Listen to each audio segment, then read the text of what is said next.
Hey guys, I'm Phil Calkins, and I was the founding president for you guys. And so I'm here today doing the Moment of Brotherhood, and I was gonna show my side of the story. You guys already heard Manny's. Two abuelos. I am not your abuelo. No hablo con mis manos. That's all Spanish I really know.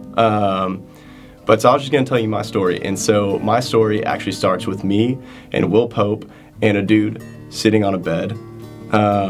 And we were at Matt Harb's engagement party, and it was one of those instances where he invited us, and I had met Matt Harb like twice through Young Life. Me and Will were both Young Life leaders, and he invited us, and we're sitting in his house, and he had his soon-to-be fiance walking through the house, and all of the family was in a bedroom with the lights turned off because she didn't know that we were there.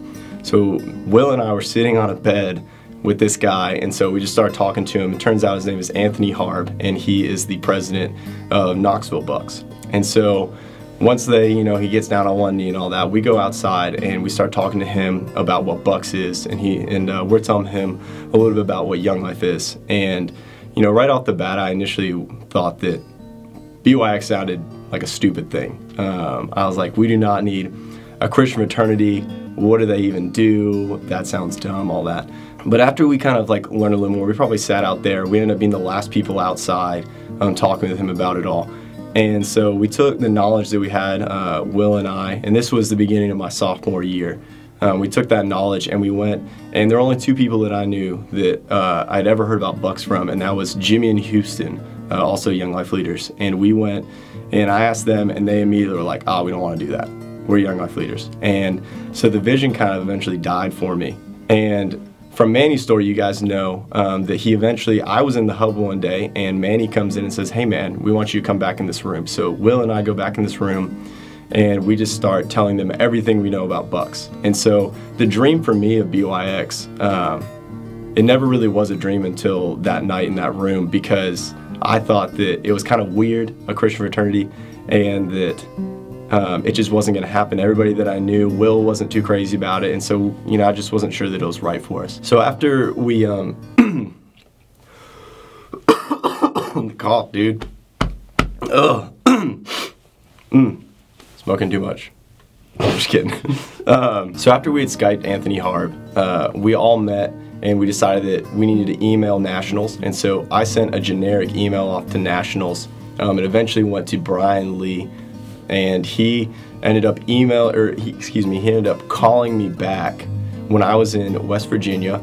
And I remember looking at my phone, and all I saw was there was a random phone number from Texas, and all I knew was that something BYX was in Texas. It ended up being nationals.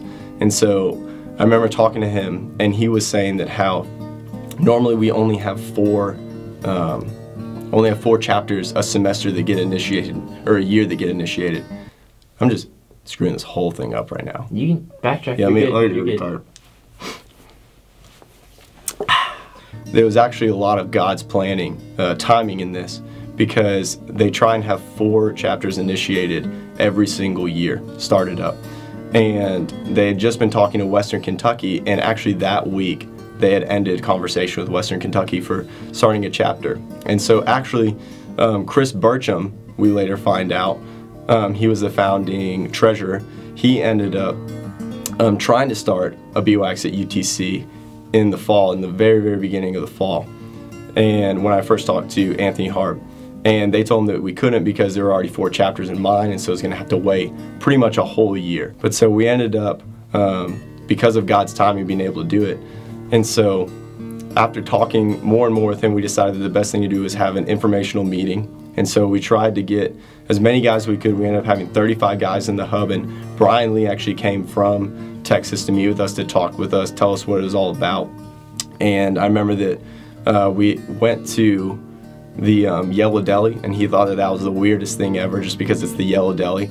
But all that went well, and once that was up, we probably had about 25 founding fathers, then we added a couple here and there to make it 26. So then we had to do stuff like get the bylaws. And so one thing that happened was we were in North Carolina on spring break, and Tanner Askren and I actually wrote our bylaws at 2 in the morning on the beach, because the timing of school and nationals coming to initiate us was just so tight. They just kept pushing us to get it done and done and done. And so we ended up doing that at 2 in the morning, me and Tanner.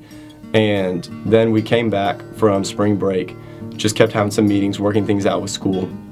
And then on April 22nd, we ended up getting initiated. And we ended up going ahead and getting initiated with the 26 guys. People were coming from Texas, from nationals. They were coming from Knoxville, and they were coming from Georgia. And so that was really cool.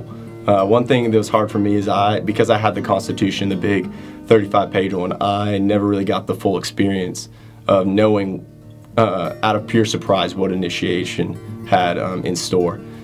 Because I had to be the guy that was preparing it, getting the room set up, all that stuff. And so that's one thing that always kind of stunk for me.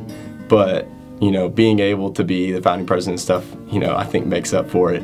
And so that is pretty much how, you know, the 26 of us founded the Alpha Lambda chapter. We've had this vision for you for so long, and we want to keep thriving at UTC, and we will continuously be praying for you. And we love you guys so much. Thanks.